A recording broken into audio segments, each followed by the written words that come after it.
May adlaw sa tanan, ako dahil si Mark Vincent Bute, and karon ang akong i-present is ang Module 1 Introduction to Programming. Sa ang akong i-present karon is based ra sa akong nasabtan. What is a programming? A process of giving instruction to a computer execute. Kan, bot pasabot ang gi-instruct nimo step by step ang buhaton sa computer. Mao na ang programming. Then unsaon nato para makaistorya si computer. Natay ginatawag na programming languages. A language that can translate, understand by computer, which allow them to execute it. So, kabali, kan, bot pasabot para nato mga tao, kabali kita Pinoy, natay language nato, natay Bisaya, Tagalog, at dagan pa. Para pud sa ubang country. Then, ta makipag istorya kang computer. Natay ginatawag nga IDE, Integrated Development Environment, a software used by developers so that they can easily code in a certain program language. IDE has tons of features that make programming easier. So, diri na to maka-istorya si computer. Dagan po tayo, ginatawag nga, dagan tayo IDE guys, like, kane, IDE for Java, NetBeans, Eclipse, IDE for Python, PyCharm, IDLE, mao na. Kubale, apps na siya nga ma-download ra sa internet. Ma-download unya tudlon ta mo unsaon pag-install sa sa IDE both language. So, IPO chart, input, process, output, is the structure of data processing in software engineering. So, ang kining IPO chart, mo ni siya ang data process nato or giunsa nato pagbuhat sa isa ka butang, kumbaga step by step. Ma-apply po nato ni siya guys sa real world. For example, magluto ta. Ang input nato kay ang ingredients. Sunod atong process kay ang cooking. Ang last kay output, luto na, naluto na to. Sudan, naingan na ra ang IPO chart. Another example, like, sa program na, nang atong ang atong input kay ang atong input is two na two numbers. Mag-input ta og duha ka number, then ang atong process mao na siya ang atong sa unsay gamiton nato na sa calculator. Example, addition, addition. So, ang process nato kay addition, then ang output is sum. Ingan na ra ang IPO chart. Then sunod is pseudocode. It is a way of plotting an algorithm that can translate directly into real programming language. Are called false codes due to them looking like programming language. So, kini kay mura na pud tag nag-code pero dili siya code na mismo. Ginatawag ra ni siya nga false code, mura rag gidali ra na code ba, like shortcut ra mo gamit siya og lalom na English word. For example, example of pseudocode, start, ask the user to enter two numbers, di ba? Paragay na. Add the two numbers, display the result. And ingan na lang sa pseudocode. Then next is flowchart. Ang flowchart, visual representation of logic, a graphical representation of an algorithm which uses symbol and lines to display the step-by-step process. Kining flowchart is graphical presentation ni siya nga flow or a flow ni algorithm ni sa imong code. Mogamit siya og symbol para sa iyang step by step. Kaning mga symbol niya is oval, nag-indicates ni siya sa start ug end. Then ang parallelogram nag-indicate po siya og input output. Kaning rectangle nag-indicate siya sa process. Ang diamond nag-indicate siya sa decision. Mao ra yung basic nga symbol siya. Common ra na nga gamiton So karon, hindi pa na pa. Ano to? Natay best flowchart and diagram software in 2025. Mao ni ang gamiton para himo og flowchart. Natay Lucidchart, Miro, Visio, Draw.io, and Creately. So karon mo-try tag himo og flowchart. Natay word problem dire programming word problem like create a program that computers for the sum of the numbers inputted. So dire atong gigamit kay Lucidchart. Then libre ra ni siya guys. Pwede ra ka mo sign up for free. So karon naka-sign up nang ko, igo na ako ni login. Then balik ta sa atong kuan. So magsugad ta og kuan start. So kuan man dapat ni end start. And sunod atong kuan gamiton.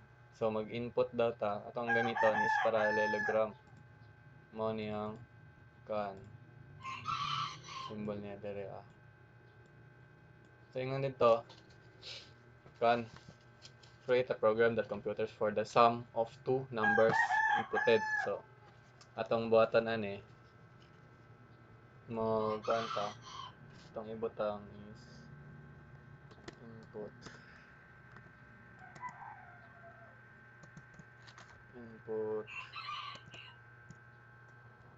num1 num1 og num2 ano ra diba then kuha na to diba kuha na to ang num1 og num2 ato na dahil to sa iyang process so sum man ang giingan dito atong gamiton nga process is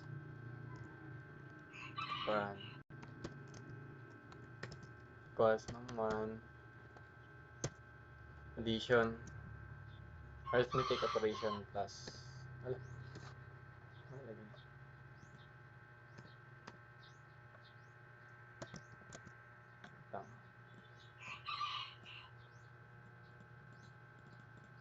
num2 connect din nato ni pag connect ra guys ingan nila sign na kayo igaro nimo siya ikuan tuplokon ma-connect na siya automatic kung asa siya gusto nimo ikuan anara then makakuha naman nato ang kuan na ang yung process so ang atong buhaton na lang is i-print na lang atong napod gamiton si parallelogram sorry dili pantay print sum diba anara sign na kayo then ayo kalimta og end connect end nga na ra simple nga na nga na tay kuan masolve na nato ang problem na-create na ta og program flow then sunod dire na ta sa installing Java og Java and Python installation so ang atong unahon buhaton is i-search si Oracle Java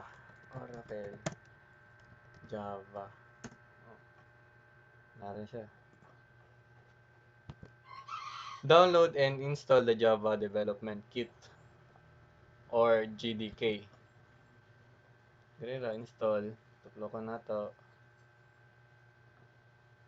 so mamili ka dira unsay gamit nimo Linux na system operator pero atong gigamit karon is Windows tuplokon na nimo ning installer mo gawas na dahil ni siya so dire butan nato ni dire So naka-download naman ko, dili lang ako ni siya i-download. Sunod, set your system Java home. Pag naka-download na ka og GDK, then use a Java IDE. So mag-install pa tag Java IDE. Java IDE. Search na natin na. Natay kuan. Di ba natay NetBeans Eclipse. Pero atong gamitan is si Eclipse. Search na tayo Eclipse. Download. Nara. Foundation. Download.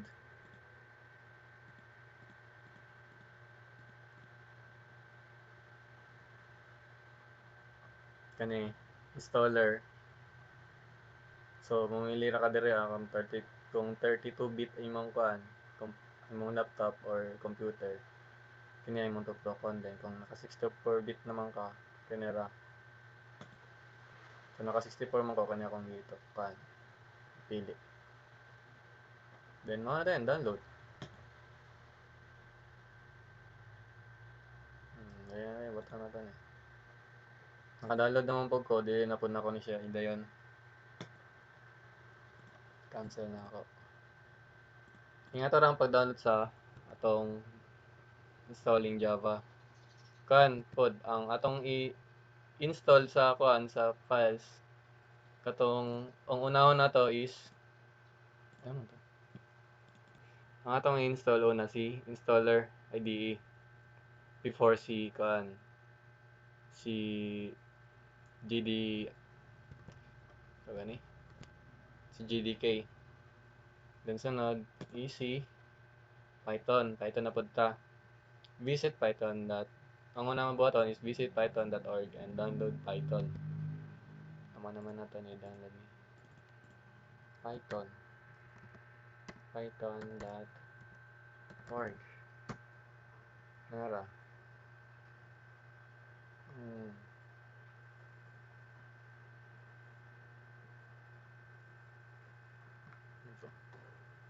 Nara.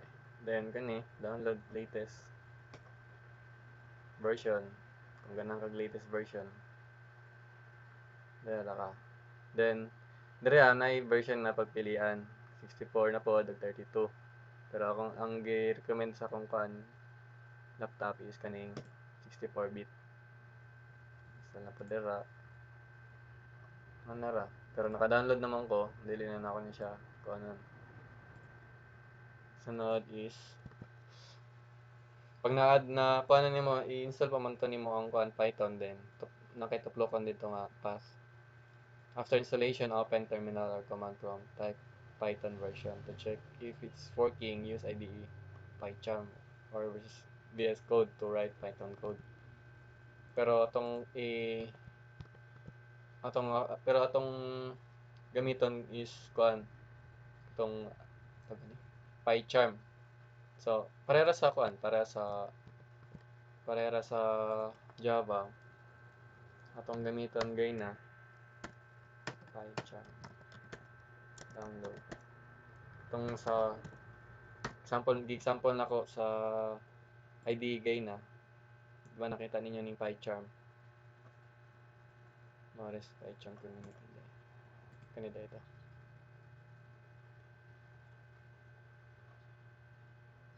So, kanon naka-Windows ako. Download.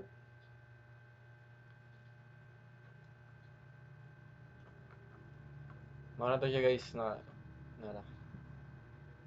save.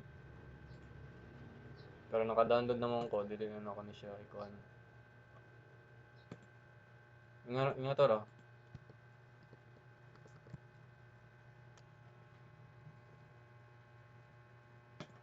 Thank you. Mara to akong pag akong nasabtan sa akong topic.